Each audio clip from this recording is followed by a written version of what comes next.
Pra mim, existem quem gosta do Michael e quem não conhece o Michael, cara.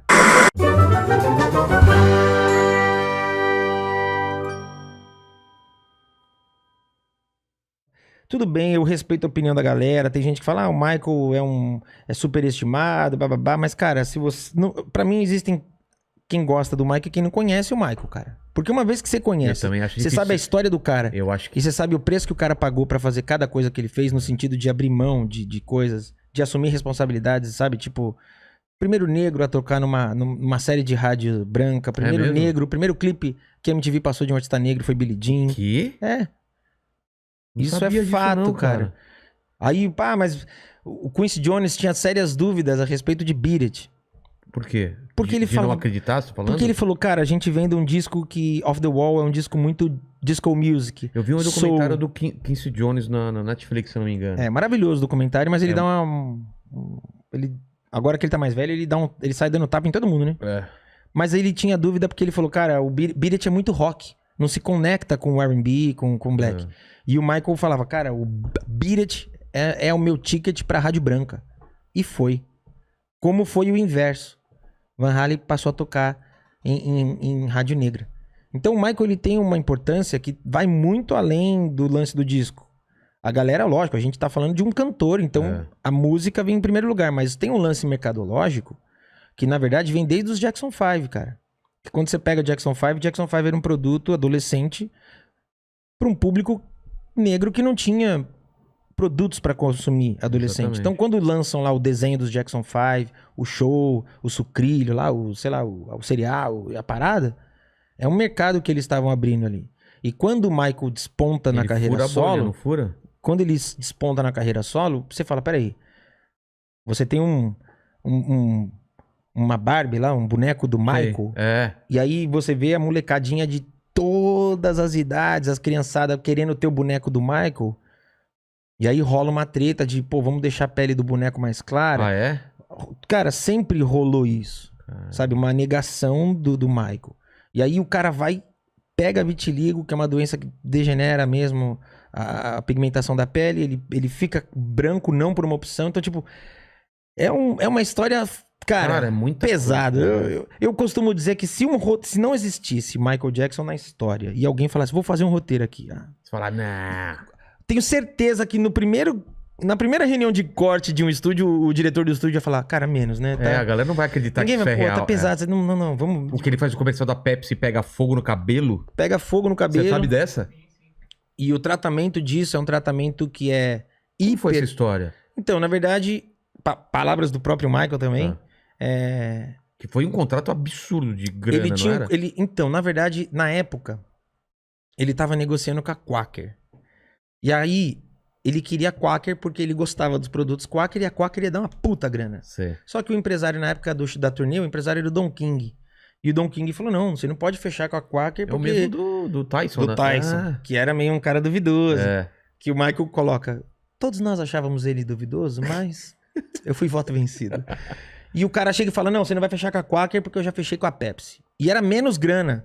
E o Michael ficou puto, e aí tinha que gravar propaganda. E aí tinham as normas de segurança. Naquela época a gente tá falando de... os efeitos, as explosões, elas eram mesmo explosões. Reais, usava pólvoras e quando não era pólvora no estado puro, era uma pólvora que eles alteravam. Tanto que membros do Kiss tiveram acidentes também. Porque na época não era uma coisa muito segura. E aí o efeito estava muito, muito mais próximo do que deveria estar. O Michael com cabelo, anos 80. Você pensa, hoje a gente tem qualquer produto, você escolhe com... Nem tem mais gel. Naquela época, não tem mais álcool. Naquela época tudo usava álcool. Então gel tinha álcool. Então tem a explosão, queima. Fica no osso mesmo, vai pro scalpo. O negócio é pesado. Queima a pele e atravessa. E aí o tratamento disso é quando ele tem... o primeiro contato com o medicamento que ele fica viciado, porque o tratamento disso, para acalmar a dor, como é que funciona? Eles colocavam uma bolsa dentro da cabeça, eles inflavam essa bolsa com soro. Esse processo de inflar faz com que a pele produza pele nova. Eles podem tirar a pele queimada, junta a pele nova. O quê? Então é um processo demorado. e que fica ali, cara. Então você imagina você conviver com essa dor. Então, e aí ele recebe uma indenização. Essa indenização inteira, ele cria um hospital, que existe até hoje, Centro de Queimaduras, Michael Jackson. Só que a Pepsi, por conta desse comercial, por conta do comercial que deu errado, a Pepsi desponta em venda. E aí a Pepsi chega e fala, não, a gente vai te pagar a indenização, vai te pagar um cachê a mais e vamos bancar mais a sua turnê. E aí é quando ele faz a última turnê com os irmãos.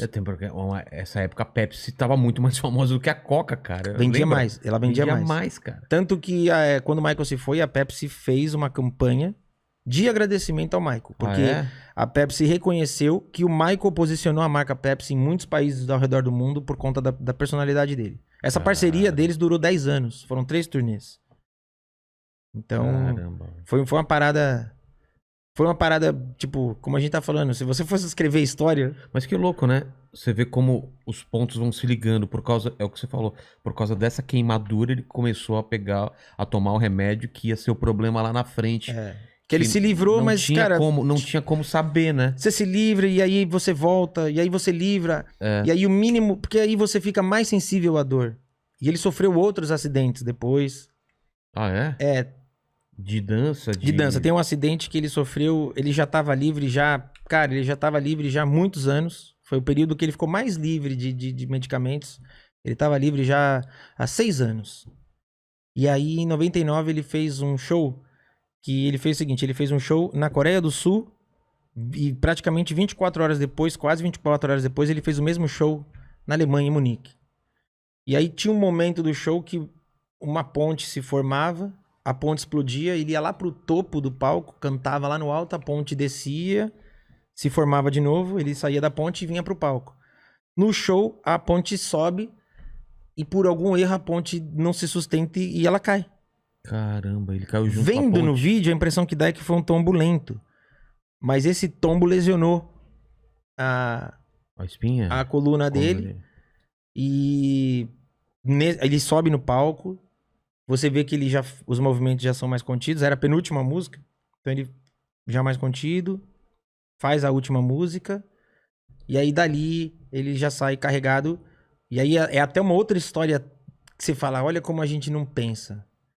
O cara tava lá em Munique, na Alemanha, e os 2 primeiros hospitais, que eram os mais próximos, negaram receber o Michael, porque eles falaram, nós não temos estrutura para receber Michael, porque se o Michael vem para cá, automaticamente vem 2.000 fãs pra porta. E não temos estrutura, não temos como receber. Então, a gente não pensa, né, nesses outros entraves da vida do cara. E aí ele volta a se viciar. Caramba. Esse lance do dia a dia... O vício dele sempre foi em relação ao remédio, nunca droga mesmo. Não, nunca droga. Cocaína, essas coisas. Não, sempre remédio. E aí, obviamente que... Cara, devia ter também ter uma cobrança. É isso que eu ia falar, não tem uma confirmação. Em nenhum lugar eu achei uma confirmação a respeito disso. Mas eu não duvido que houvesse remédios pra se manter magro. Com certeza ele tomava remédio pra ansiedade. Com certeza, sabe? Você imagina. A prova que ele corria contra ele mesmo, de se superar, cara, sempre. O coreógrafo contou um negócio que eu nunca tinha imaginado na vida. Ele falou que a primeira turnê que ele fez com o Michael, ele entrou como um bailarino. Ele aprendeu as coreografias com o próprio Michael. O Michael criou as paradas e... Não, o Michael já tinha... Alguém tinha criado o Você sabe que até agora você não me deu presente inútil, né? Pô, cara, eu vou te dar agora.